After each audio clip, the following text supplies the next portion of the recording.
Bart, Hey.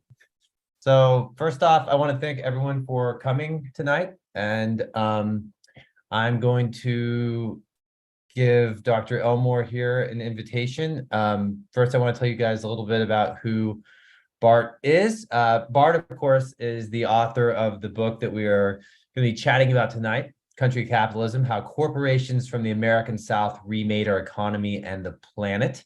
Came out with Chapel Hill University of North Carolina's new imprint, Ferris and Ferris, in 2023. He's a professor of history at The Ohio State University.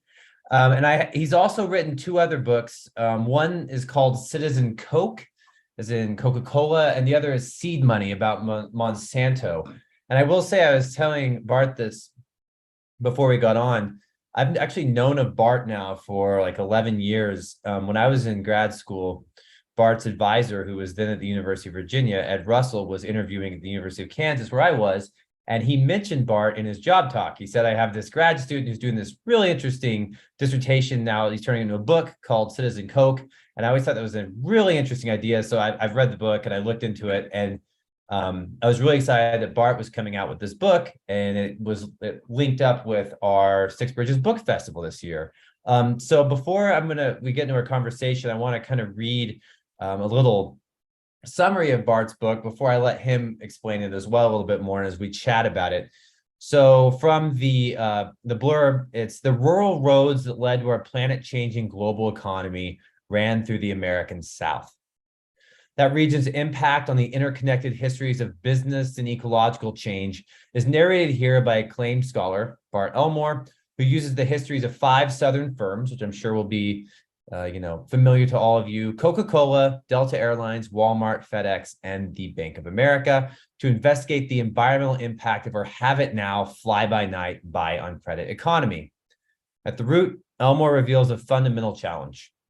Our lives are built around businesses that connect far-flung rural places to urban centers and global destinations. This country capitalism, as Dr. Elmore calls it, that proved successful in the U.S. South has made it possible to satisfy our demands at the click of a button, but each click comes with hidden environmental costs. So I really like, Bart, if you don't mind, that you have both this historical perspective in this book, but you're also doing a great job of bringing it up to the present. But first, I want to talk about the historical perspective, because anyone who reads this book is going to see a lot of you in this book, because in many ways this book's kind of autobiographical in some ways. So could you explain that a little bit more to our audience, like how you're baked into this book in various ways, like how your experiences, both personally and academically?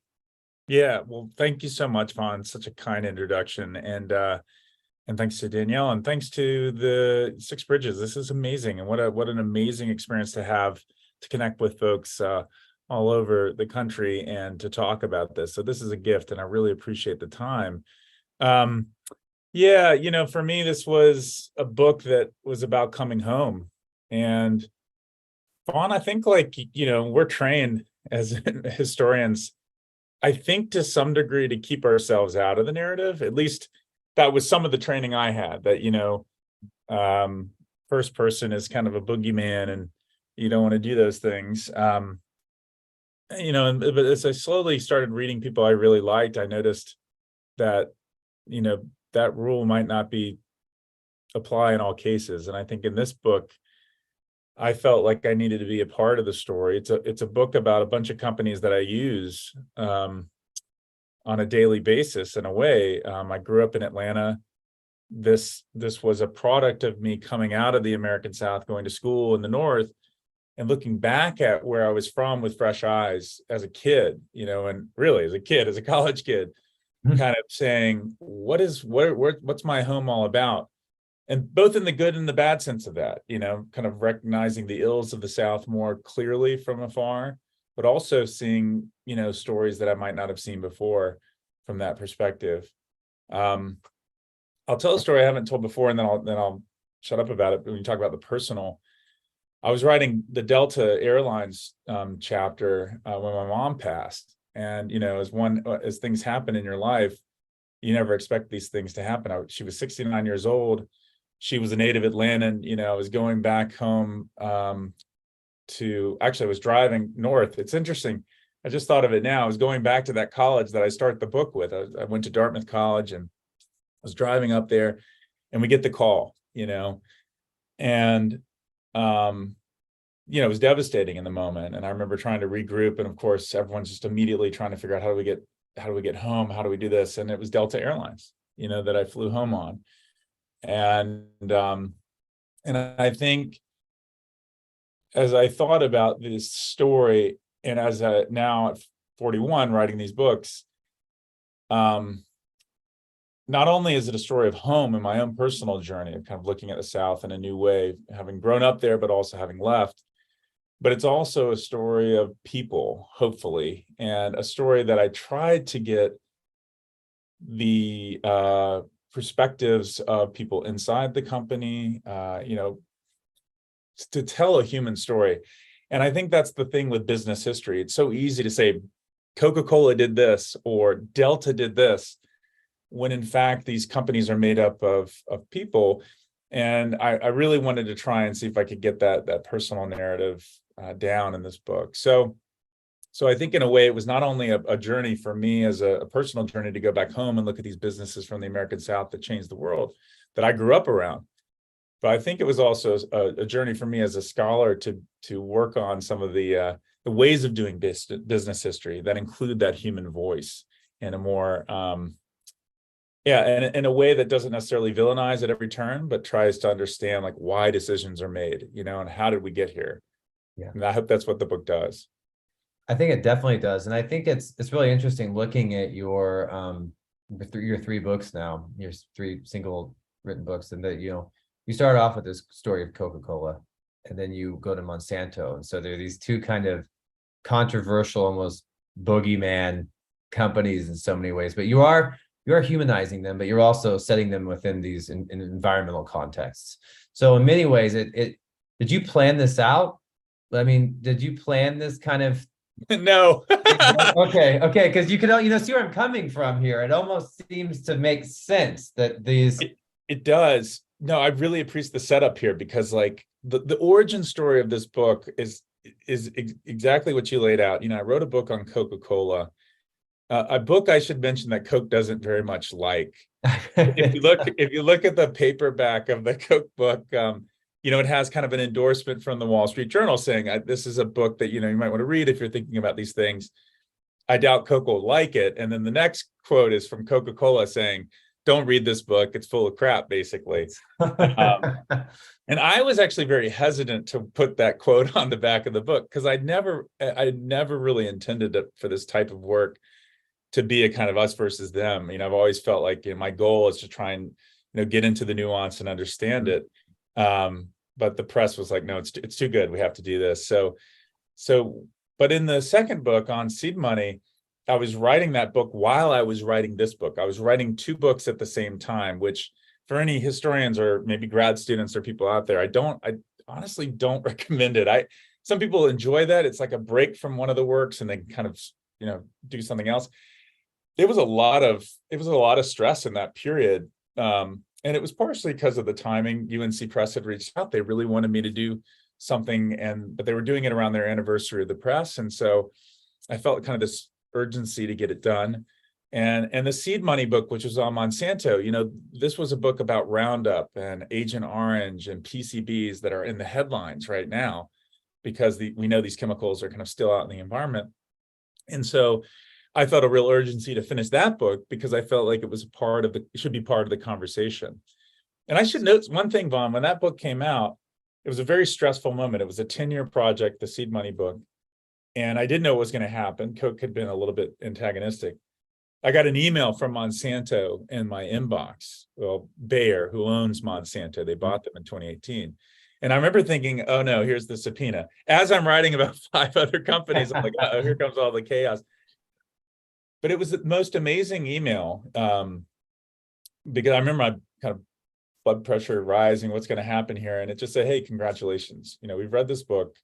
It's hard to read for us, because, obviously there's some tough things in here.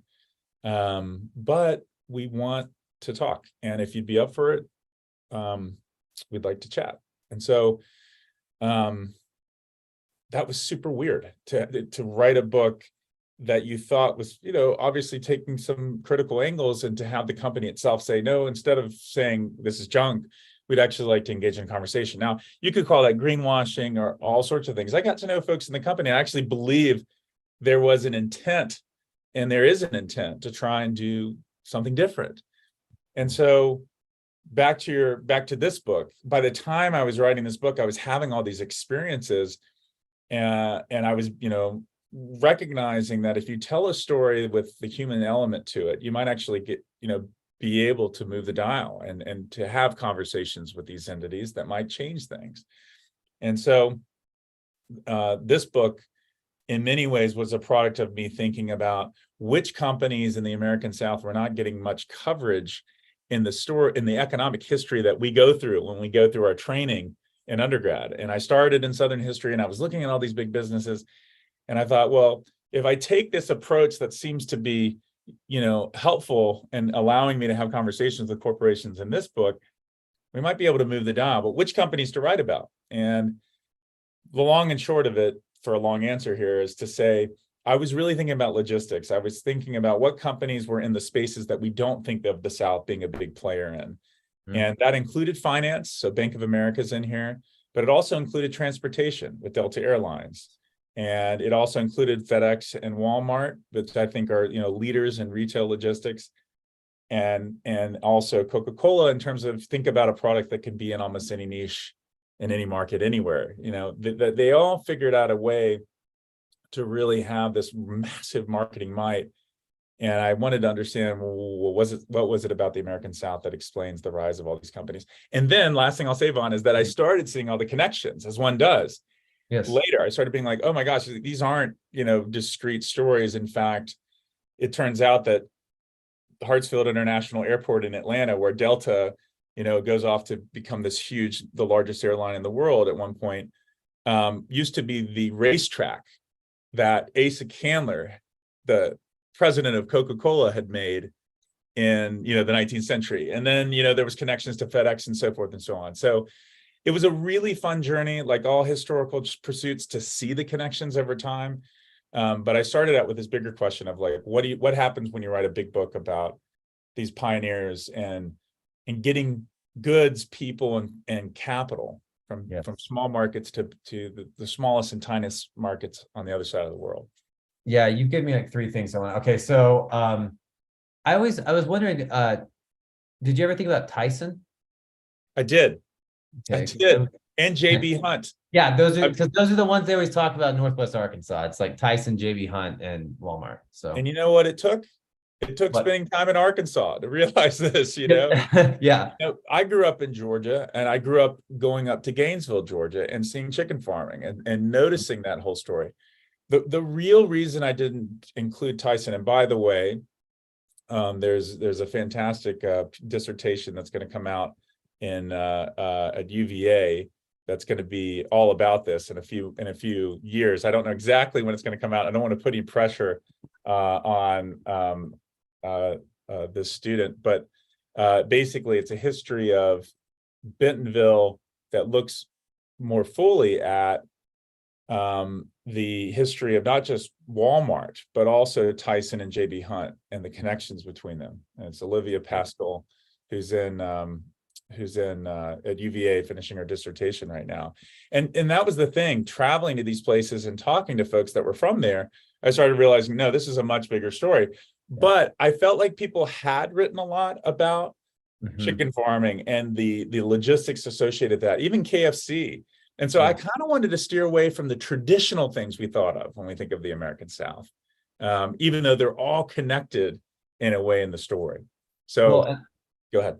Yeah, I really like that, because you talk about it. There's this quote on page 4. You say the South is an exporter rather than just importer of these like ecological problems. So this is really a story about the South, or the new South, or whatever whatever term, where it's these companies are using that very rural nature that like other parts of the country sometimes, I don't know, denigrate them for or something. They're like, no.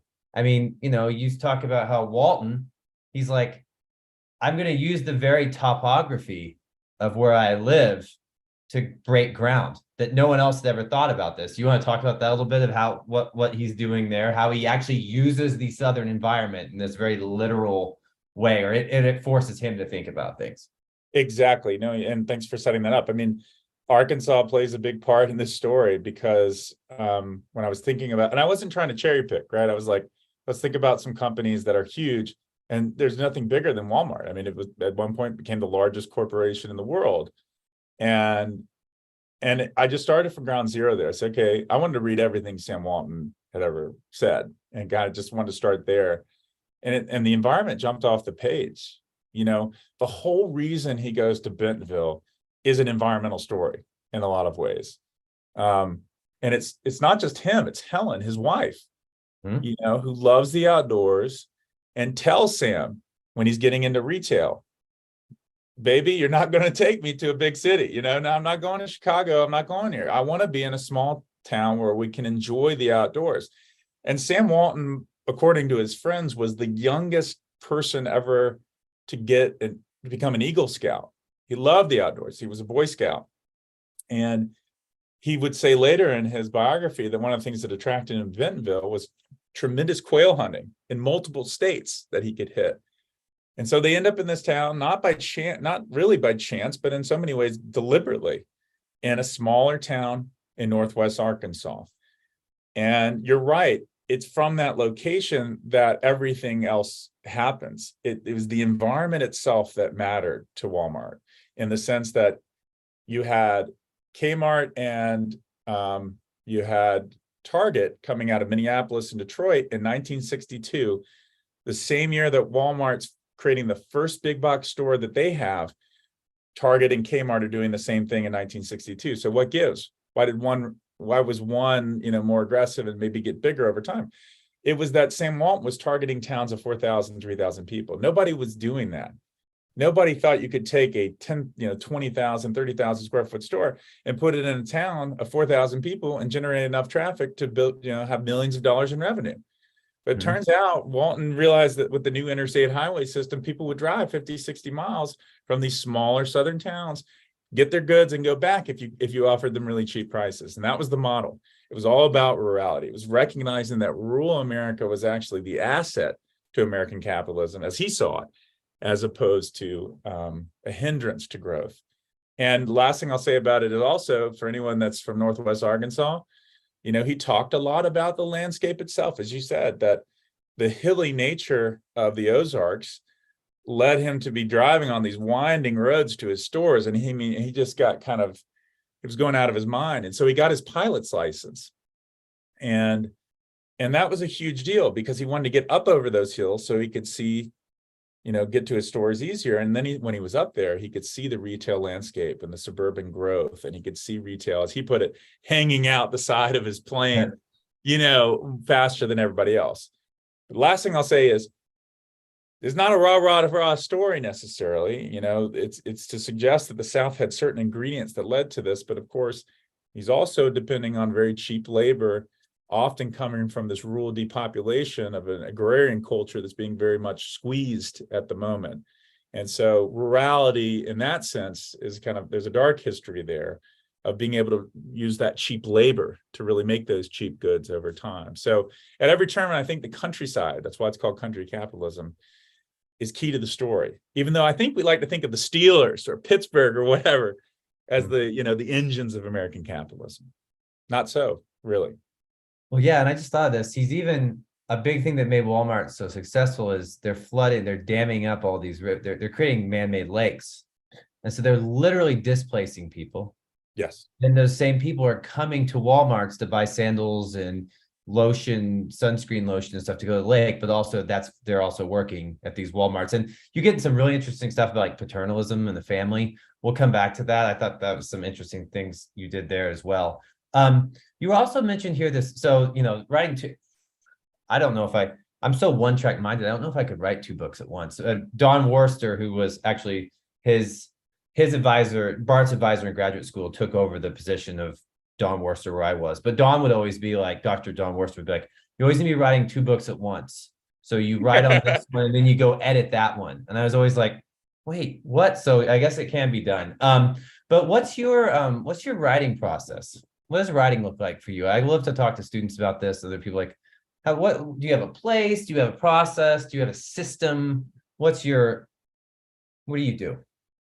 Well, I see one of my friends in the pool here, so I'll just say one of the things I would highly recommend is traveling with your very close friends. And I mean this because, this type of work can be somewhat stressful, and especially when you're like, I'm thinking of the Monsanto book.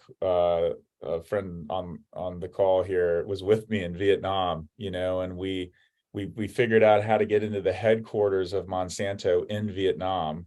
And it was just one of those things where you're trying to figure out, how do we do this, and how do we do this stealthily? Because, this is a tricky situation. We're in a country that, foreign country, and yet having someone with you to brainstorm. And he was also the photographer for the book. He also, it's an EMT and did all sorts of things. So it's very helpful in those kind of situations when everything breaks down. But honestly, doing the journey with other people, I know this wasn't exactly what we were talking about with writing, but honestly, we were talking about this a little bit earlier, that it can be a very lonely enterprise doing history because you're supposed to be in the archives all the time. But I found like getting out of the archives and actually going and trying to talk to people, but bringing friends along for the ride has been like the most rewarding thing for my mental health, to be honest with you, because otherwise you kind of get trapped in these stories and it can be, very isolating. And then one other thing I'll say, because I'd love to get back and hear a little bit what you think too about the writing process. I have just started picking up the phone a lot more and calling people and not being afraid to say to a company like, hey, I'm writing about you. It may be critical, but I'd love to hear your perspective. Right. Two examples of that, and this one is FedEx. I just played around with Fred Smith's email and the corporate email scheme. It turns out that most companies have a very simple system. It's at whatever, coca-cola.com, at fedex.com. Now, I won't have the folks here, I won't just tell you what his email is, but you could probably guess what the founder of FedEx's email is, Fred Smith. A bunch of things bounced, and I just sat here at this desk right here, just sent some, then bounced back. And then one day I went home for the weekend, and then on Monday I got an email back from the founder of FedEx.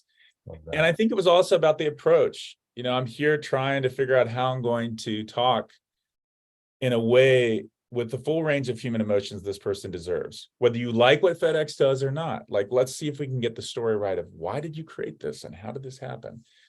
The other story I'll tell about this is Walmart. I decided that, I wasn't necessarily, there was some issues with trying to get some executives to talk in terms of their schedule and things like that. So, but I'd arrived in Bentonville for a research trip, and I decided that I was going to interview Sam Walton, which is weird because Sam Walton died in 1992. And so, but it turns out that Sam Walton has been turned into, as many people from Arkansas might know if you've visited Bentonville recently, into AI. His virtual hologram avatar is available for you to talk to in Bentonville at any moment. And I think this AI, interestingly, is super sophisticated. To my knowledge, the only two places I know of is the Holocaust Museum in DC, what a remarkable place, and then Walmart in Arkansas. And so I went and asked Mr. Walton questions. I think I asked two environmentally based questions because someone in the room somehow knew it was me. They said, are you Bart Elmore? And I said, yes. But anyway, I think what I love now is blending journalism with history. It used to be a dirty word to me. They say, are you a historian or are you a journalist? And I'm like, who cares? Yeah, I take from both worlds, I think, to try and tell a story. And I think the story's better for it by getting those voices in there. I love that you hit that because that's something I was really impressed with, especially as I was reading this, is because and I don't think that is a dirty word. It's no coincidence that journalists oftentimes outsell historians. Right, exactly. They write a history book and we're all like, wait a minute. Why is this the one selling everything? So because they're good writers. Yeah. They are good writers. They're great writers, and they're solving they're asking questions. And that's what we do as historians. I mean, we're just asking questions and trying to answer them and going to whatever source we need and we can. I love that Fred Smith story though, because this is something some of my students are on this, few of them. I tell my students all the time to be creative and like reach out to someone. I've made multiple friends and great colleagues in our field just by shooting an email their way and asking a question, and it's I love to hear that story, because this is about people and it's about making connections. And it's about picking up the phone and calling a friend and bouncing ideas off. And I love this idea of getting out of the archive and getting out there and experiencing things. And I think that, you couldn't have written this book in the same way 20 years ago that you have now, because you're able to connect with these people in different ways, talk to AI Sam Waltons, and, there you go. Well, and Hugh McCall, I think just not being afraid of it, and also not really taking it in, especially when you write environmental histories of businesses. You can imagine that every business is going to have something that's not, perfect when it comes to their sustainability. And yet, if you go in saying, look, I want to hear your take.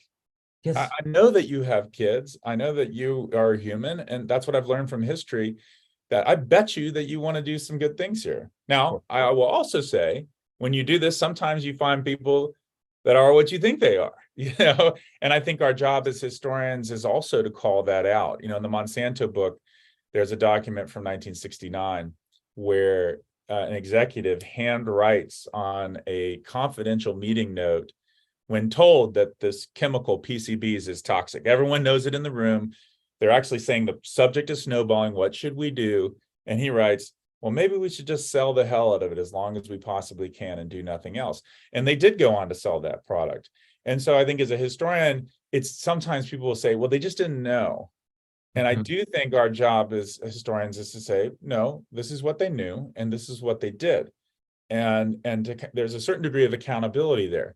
But, while those stories exist, and I've found those stories, there are also stories of people who say, look, I'm in an impossible situation. I'm the engineer for Coca-Cola trying to figure out how we refrigerate these beverages and not destroy the planet, And you're like, if I sit there and listen to you, then it's like, okay, let me understand how hard this is. And he's like, oh, let me walk you through the complications of what we were trying to deal with.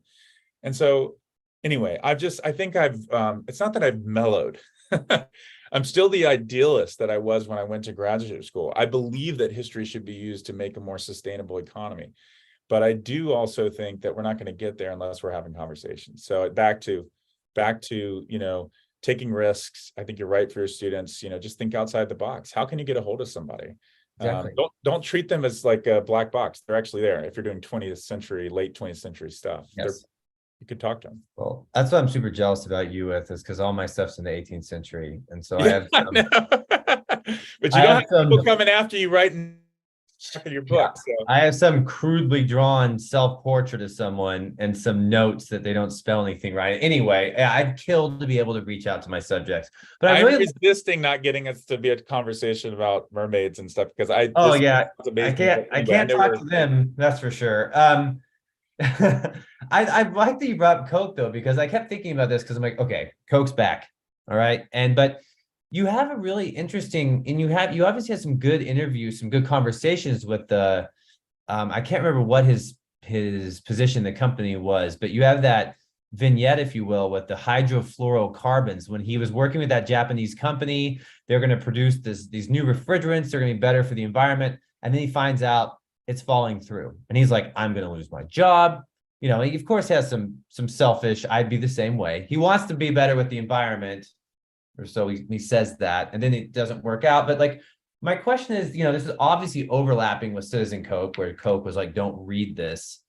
How did you approach this one to make sure that like you were as objective as possible either way? And like, what did you kind of learn in this process of kind of revisiting Coke?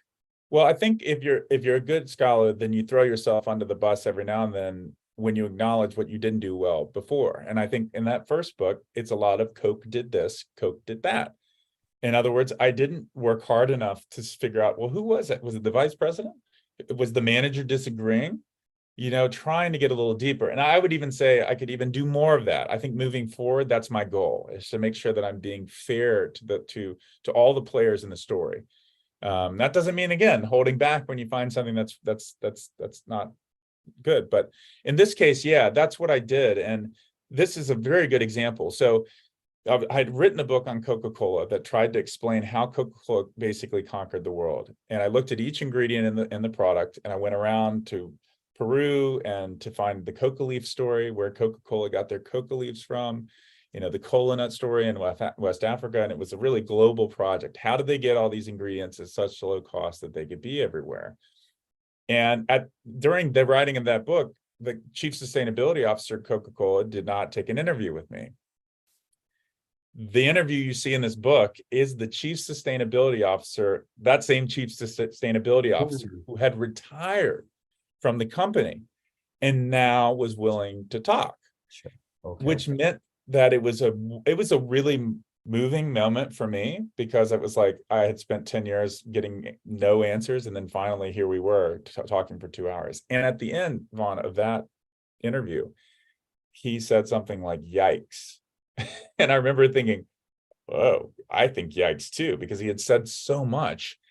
But he said, just be careful with this material, because he had revealed a lot about why he had left Coca-Cola, that it was actually related to the fact that he didn't think on some issues they were actually being sustainable in terms of their approach, which was, I thought, very helpful for the public to know, that even the chief sustainability officer had questions about the sincerity of some of their approaches when it came to obesity, for example. On the other hand, what you see in there too is this amazing story of how Coca-Cola tried to get off these hydrofluorocarbons, as you said. And that whole chapter started with me realizing that I had missed it in the first book. I'll throw myself under the bus again. That the largest greenhouse gas emissions for this company comes from refrigerating their beverages. I don't know how I didn't, I was talking about trucks and everything else. I acknowledged it, but I didn't talk about it. So in this story, it's all about, whoa, okay, so refrigeration is their number one greenhouse gas, represents 35%. Why?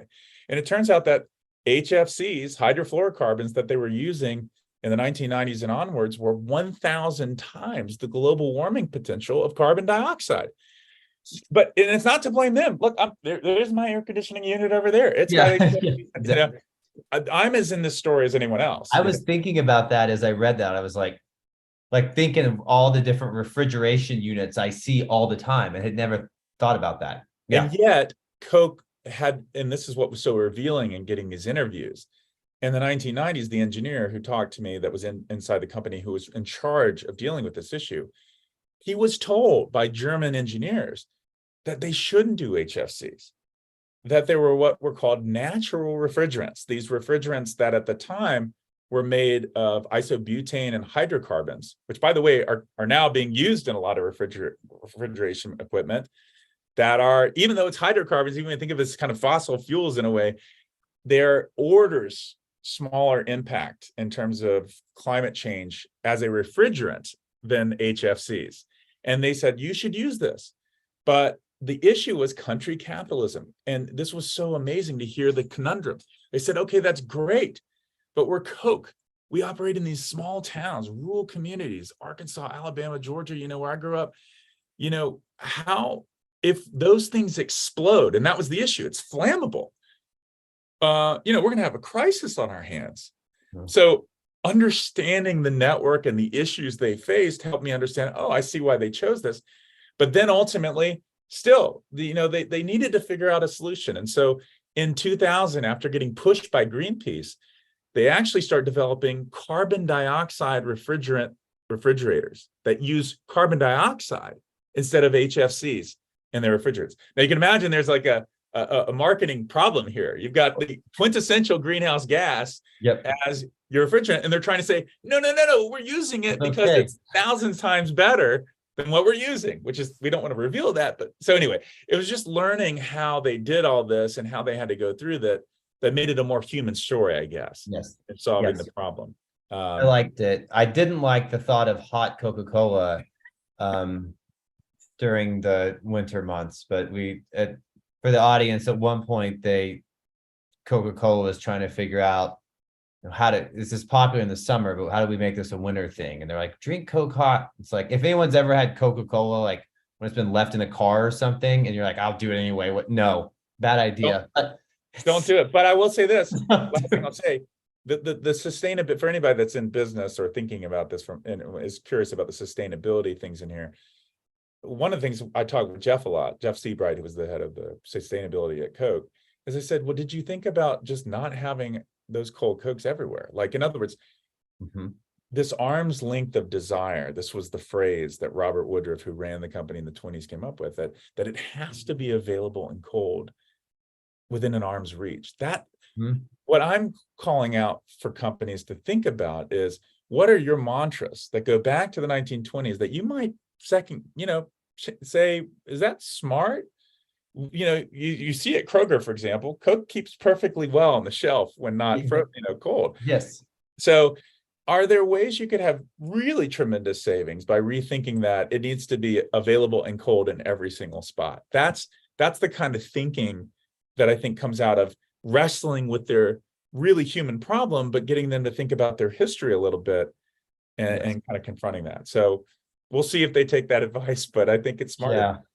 Well, I thought, and I also have to, another kind of cultural moment. I've got to give you credit for, I was hoping you do this genuinely, and you brought in the Castaway scene with FedEx, the most traumatic plane scene, I think. And I remember in 2000, when that movie came out, being in the theater with my dad and thinking, like, what is happening? But I really liked that little pop culture kind of tie-in, because, and I also like that you brought in that FedEx was like, wait, this is actually good for us, because FedEx is actually very positively portrayed in that movie. Could you explain to the people here that you mentioned how they tie FedEx in there, what goes on there in that film, and then kind of like, how does that link to what you talk about kind of in the book of FedEx as this kind of global entity, I guess? Yeah. Well, spoiler alert, because it was put in there so that you would not remember it, and then when you read it, but I have Wilson the volleyball on my bookshelf in my office, so you're totally good. Yeah, it's funny, like, I'll give a talk where I'll read that passage, and so basically this opening chapter to FedEx, to give it away, is the opening scene. Well, it's not actually, it's kind of the about middle 20 minutes in. 20 minutes in Castaway, where the plane explodes, and I wanted to write it as a kind of like, let's see if people will remember this. So I write it as if it's archival based, but it's really just, I watched the film like 100 times, and it was funny because I had to go back and did he say, like, in the shadow of Lenin's tomb? It felt like good research watching that film multiple times. Fred Smith, by the way, when they decided to go and approve that FedEx could be used in Castaway, said, this is great, it's free advertising. They didn't even pay for it. That to them, they thought, we're kind of the hero in all this, like bringing stuff. I mean, the plane crashes, and actually that was the one thing the director said. He said, look, I got good news, you're going to be featured in this, and it's great. The bad news is your plane goes down, which was, at that point, I think, I don't think a plane had gone down for FedEx. So there was a little bit of that, but well, it was also pre 9/11. I'd imagine they would, no way they would have let them do that after. Anyway, sorry. Yeah. That's true. Yeah, it's pre 9/11, and just the context of all of it, it made sense at the time. And it's also, it's post 1991, so he's in the shadow of Lenin's tomb, he's in Moscow. All these amazing imagery that I think fit with the story, which was about how this Southern company from Memphis, Tennessee, which I thought was just not getting stories told about it, and yet it's at the center of a logistics revolution. You do not have the Amazon economy that we have today, but for the fact that FedEx revolutionized their express delivery overnight. The key thing for them was small package market, figuring out how you can get goods to those smaller towns, and you could do it overnight with small planes. And then ultimately, of course, the cargo planes, and it got bigger and bigger over time. But it was originally just about that swift delivery, boom, boom, boom, overnight out of Memphis. And it was hub and spoke. Yeah. This model of bringing things in. If you're sending something from Charlotte, North Carolina to Atlanta, it comes into Memphis, gets there by 11, is sorted in Memphis, and then out on the hub and spoke model to Atlanta.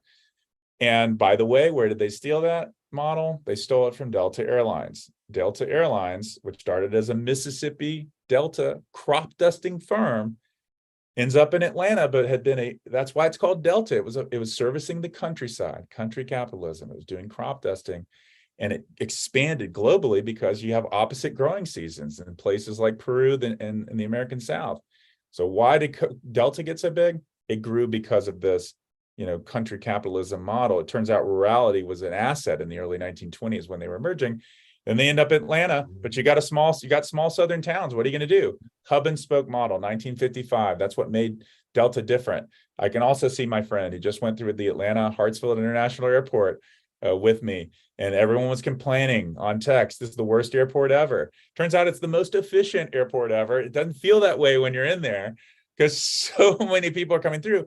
But that was because of the hub and spoke model of bringing in people from Greenville, all those little southern towns, into Atlanta and then out to the big cities. That's what Fred Smith, he saw that in Atlanta and said, okay, let's do that for packaging in Memphis.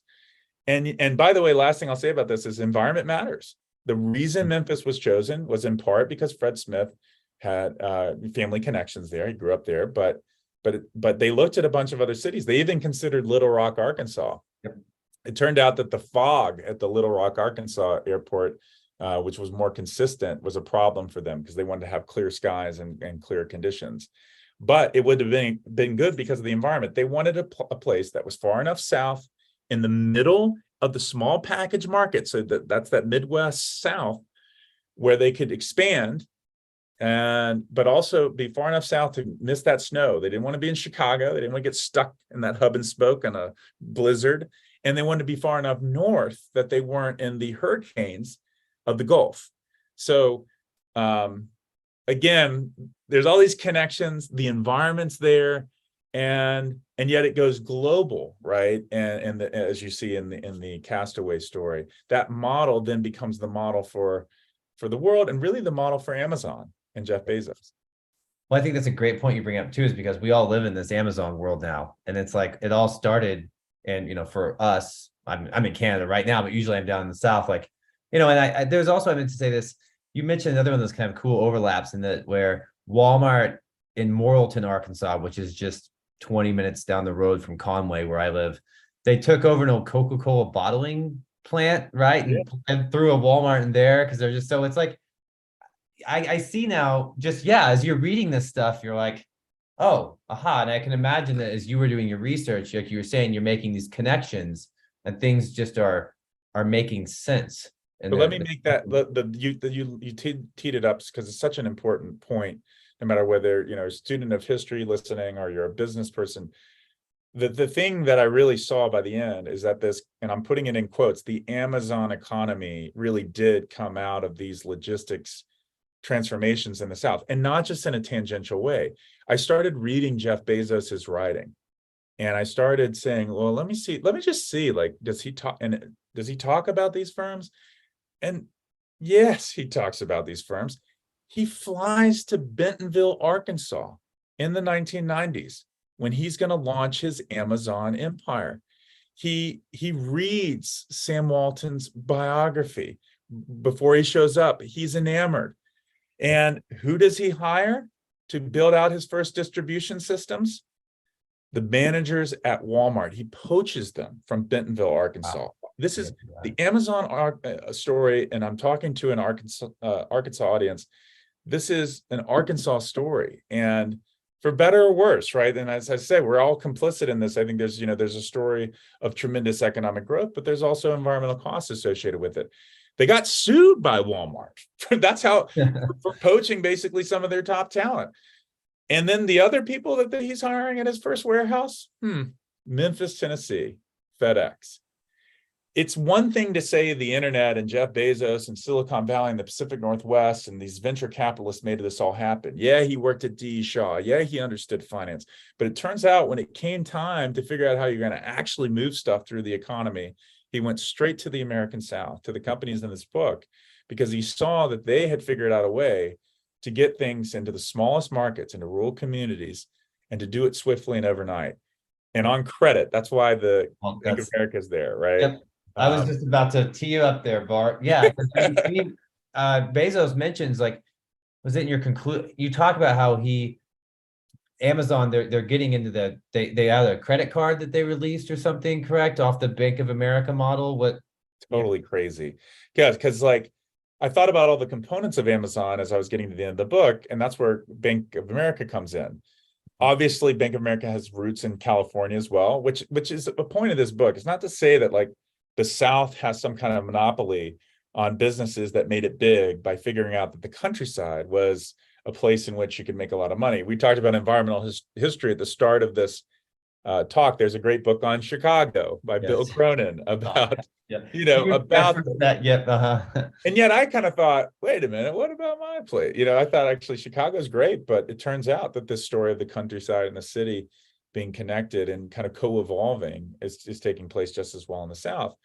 But yeah, Bank of America ultimately is now headquartered in Charlotte. And that's because Nations Bank became a bigger bank than Bank of America, which by the 1940s was the largest bank in the world. And it started in San Francisco. But this Nations Bank in North Carolina ultimately gobbled up that big bank. And my question was, how did that happen? Well, we don't think of North Carolina, it's like financial capital of the world. But it turns out that once again, Nations Bank was operating in a state in which there were lax branching rules, much like in California. And because it's you can think about much smaller, but California turned this way. You've got the oceans, you've got an ecosystem of the mountains, you've got the Piedmont, and you've got this diversified economic portfolio. And if you're branching across that and servicing cotton farmers, tobacco farmers, and these other rural communities, you make a lot of capital. Bank of America in California turned out to be the largest farm bank in the country. We think of Bank of America now probably as the, New York, or I don't know, but it's headquartered in Charlotte, and its origins are in getting capital from farmers, whether they be dairy farmers or wine growers in Sonoma or in North Carolina, as I said, these agricultural workers. And so they had this model that I think was about, again, country capital. And one of the things that was different about Bank of America is that they trusted the consumer. If they offered them credit, they believed they'd get their loans back. A lot of banks in the early part of the 20th century would only loan to like big businesses and things like that, because that was where the real money was. Because you have no social security. How are you going to track the guy down? There's no telephones for some of these people. How are you going to get your money back? So Bank of America took a risk on the small lender, and also specifically farmers, countryside people that were in the rural communities. And that continued into the 1950s when they launched the first commercial bank credit card. They were the first ones, Bank of America card. There was Diners Club and other things, but that wasn't associated with a big commercial bank. And the last thing I'll say on that, Vaughn, is it was crazy. They dropped it on a town. They dropped it originally in Fresno, California. They just dropped 60,000 live credit cards. No one had ever seen that before that were active. It wasn't like you filled out an application. It was like, no, I have a credit card. I can go use it now. I have X amount of credit. And everyone was like, okay, let's see. And it worked, of course. But back to the point of all this, the Amazon economy would not work but for that cheap credit, that easy credit, those credit cards. You can buy an Amazon card that has the Visa symbol on it at the bottom. That Visa is Bank of America. It was the computer system. It was the clearinghouse. The Visa represented the actual kind of network of mainframe computers that were clearing the transactions in the early era of 70s, 80s kind of computing, so that you could do this kind of network nationally. And it became the model for the industry that Visa became its own kind of symbol and then sold, and ultimately a bunch of credit cards have it. So, and by the way, he says that in his memoirs, Jeff Bezos, or his kind of writings about how he made his business, he says, I did not build this, which is interesting for a person who, sometimes doesn't look very humble, shooting himself off the face. But he said, he says, what came before me? What was the infrastructure I needed? He said, credit cards. And it wasn't for Bank of America, you wouldn't have it. So FedEx, Walmart, Bank of America, turns out South's part of the story. And yet we kind of missed it. Yeah. And I think that's we often miss stuff with the South. Look, growing up in Kansas, I didn't know much about the South before I moved down here. And it's been a really, and like you get to, it's not all good. There's darker sides to things, but we need to pay way more attention to the South and, environmental history, business history, modern journalism, race, class, gender. There's so much more going on here. Before we get to the any kind of chat questions, I have to ask you. I mean, take your time. But what are you thinking of next? What's your next? It's always what's next.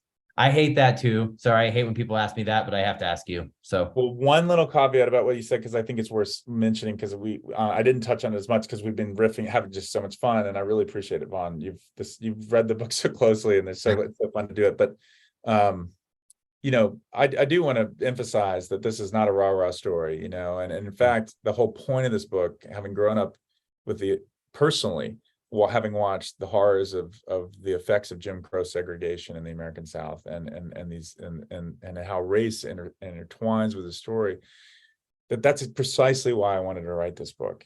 I think currently in our time, it's easy to say the South is the place where all our sins should go to die. National sins go to die. It makes all of us feel good. It's like a place where we can compartmentalize and say, well, yeah, but it's kind of an economic backwater, and that's why, it's got all these problems. It turns out when you look at this and say, well, the largest corporation in the world is emerging in the same place that also has, issues with Jim Crow, Delta, same thing. It has segregated terminals. It makes you think about the promise that politicians often hold out, that all we need is business growth in this town and everything will be good. If you sit with this history, it actually says, no, you know what? It turns out that you can have these retrograde social institutions at the same time that the biggest businesses are emerging at the same time. We have to do the hard work of fixing those social problems beyond just building the factory and the plant in your town. So I just wanted to emphasize that. And you get to that really well in the book, even if we haven't stressed it as much. I think you do a great job of that balance. And this idea that what you're really getting at here is the absolute contradiction of American history and our American present. This idea of progress rooted in, these deep issues, this contradiction of American freedom and American slavery, or American success at the same time that we're destroying our environment around us, et cetera, et cetera. So, and we're all complicit in this. And you mentioned this earlier. I mean, we can look at Coca-Cola, we can look at ourselves where we want to be better, but we all could probably do better about the way we treat the environment. So yeah, we expect that arm's length of desire, whether it be a Coke or whatever, right? And I think we have to confront that. Like, it's not from a historical angle, it's not normal to click on something and then it show up the same day, coming from China. It's like, I mean, obviously it's at the warehouse, but the point is that that's become the norm. And I think if we're gonna in a planet that's soaring past 1.1 degrees Celsius and climate change and all these issues, I think we have to confront our expectations as consumers for sure. So I think you flagged it. We get so used to this. A way I thought about this is when COVID hit. This is just kind of call this crude, but whatever. Everyone is so freaked out, and the first thing, they all rushed on toilet paper at the grocery store. And I thought to myself, for 99.99% of human history, we haven't had toilet paper and we've made do. But what I'm getting at here is that things become our new normal, and these things we think we have to have, whether it's a one-click Amazon button, and it's easy to kind of lose the forest through the trees here a little bit if we could all just kind of. But hey, I'm just as guilty as you are. I use Amazon all the time. It's yeah. So what are you thinking of next? What's something that's interesting you now for your next foray? Well, it's nice that I gobbled up that time there because it's an easy answer. I'm just not talking about it. And I'm also just not completely there. We never talk about this in academia, but I'm actually trying to think of this as a recovery year. And I'm thinking of it as a time it's so funny because somebody was saying, hey, can you workshop this paper? And I said, well, I don't have a paper to workshop. I said, it was like they didn't hear me.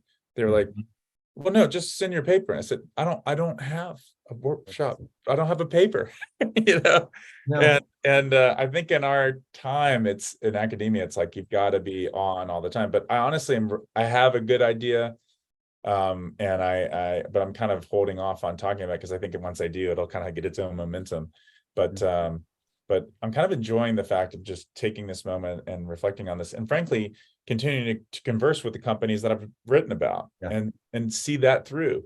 There might be opportunities to, help some firms think through what they're doing and how they could do it better. So we'll see what happens. I think that's a great idea. Great answer, Bart. It's something I'm having to kind of deal with myself. Like, I've got my next thing in the pipeline, like I'm working on right now, but for my it's okay for us to step back sometimes and just take, I mean, for the people in the attendance, if you haven't, for those of you who haven't like done graduate school in history, it wrecks you in some ways, or I'm sure other where you feel like you always have to be, what's next, what's next? What And are I you think reading? it's universal. All these people in these books feel that way. Everybody teaches, you learn how to turn it on, from school, college. I don't know. Somebody will teach you how to turn it on, but oftentimes they don't learn it to teach you how to turn it off. Yes, And that I'm is working so on true. that. Well, yeah, you turned it on pretty full blast to get those 2 books out just like that. Both trade presses too. I think that's a great idea. So we have 5 minutes. Does anyone have any questions that they want to? I'm not seeing anything in the chat. Someone had their hand raised, but Darlene, does anyone have anything for Bart here? Anyone? Bueller? Bueller, and I again appreciate everyone listening. I think as a question may come in or not, I would say one thing that I would also say from the perspective of Delta, we didn't talk too much about it. I was thinking about this today, is we're all worried about air traffic and what do we do? And that was there were stories like that in this book that I couldn't figure out the answers to. How do you solve this problem? That the airline industry is one of the ones in which